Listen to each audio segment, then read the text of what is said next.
Hi, welcome to another episode of Hot Takes.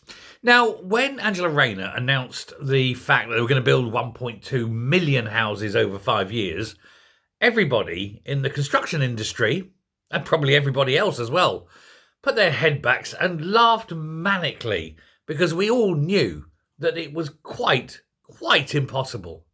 Firstly, they just don't have the tradies. There's not enough skilled men to build them. Secondly, the supply lines weren't big enough. There'd be all sorts of planning delays, land delays, design delays. It was just simply an impossible dream. And it still is. And they're, 7 months in now, and they've barely built enough to even qualify to build a tenth of their total the way it's going.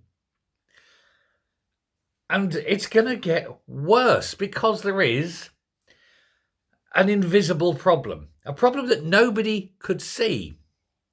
And that problem, strangely, is lorry drivers. For you see, in the construction industry, of course, everything relies upon lorries, because that's how you get all the stuff to site. You don't bring Chinooks in and airlift it in. But why are lorries a problem, I hear you ask? Well, a lot of lorry drivers are getting out of the game. You get the ones that are retiring at the top or being made redundant at the moment. But there's also those that have just had enough. The working conditions are terrible. The pay is weakening all the time. It used to be a well-paid job.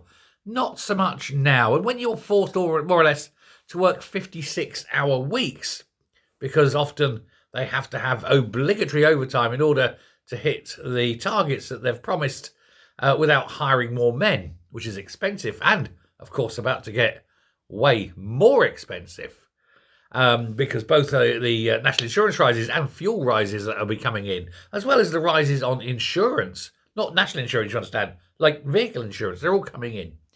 It means that the firms will be forced to, if not actually cut wages, then not offer pay rises.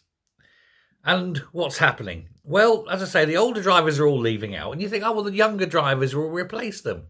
Well, firstly, a lot of young people just aren't willing to become lorry drivers. It's expensive. It's time-consuming. And, of course, the other thing is that even if they do become them, they see the poor money, the long hours, sometimes lonely hours when you're on the road for, weeks on a time if you're tramping. And they just don't want to do it. And even those that have passed their HGV licenses, they are leaving the industry too for exactly the same reasons. And so when you've got this massive loss of lorry drivers, that is an infrastructure nightmare. You cannot move goods around the country. It's literally impossible. Nobody can do it.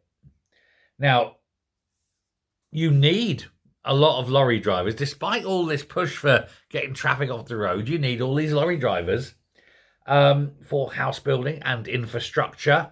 And, of course, generally, economic growth. You cannot grow an economy if you can't shift the goods. And this potential crisis, which has been brewing, it must be said, for several years now, probably since COVID, it's obviously one that's likely to impinge on things like home deliveries. So Amazon will suddenly become a lot more expensive and things like that. 4 years ago, the then Conservative government launched a number of grants in order to attract young people, particularly, into lorry driving. They thought, put the grants up, you can get like half-price tuition. They'll bring down the waiting time for tests and things like that. Now, that was a great plan, and it would have worked if it wasn't for the fact that the employers weren't paying the suitable wages. It's quite a high skill to drive a big articulated lorry.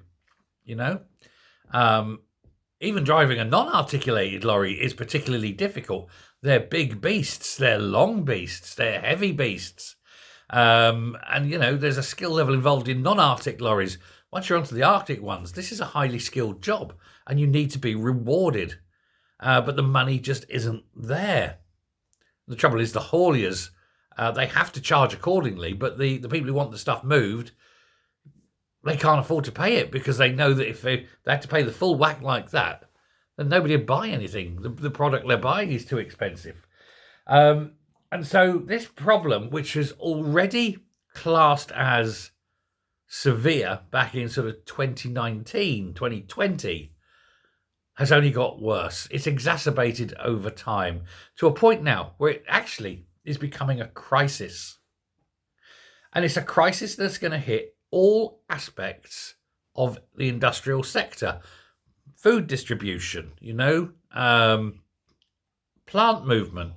As we said, we're talking about the construction sector, everything. And when the shops are lying empty because the lorry's sitting in a depot because there aren't enough drivers to drive it, the food will go rotten, won't it? It's not very good. Now, any government that wants to hit a target of economic growth has got to address this problem.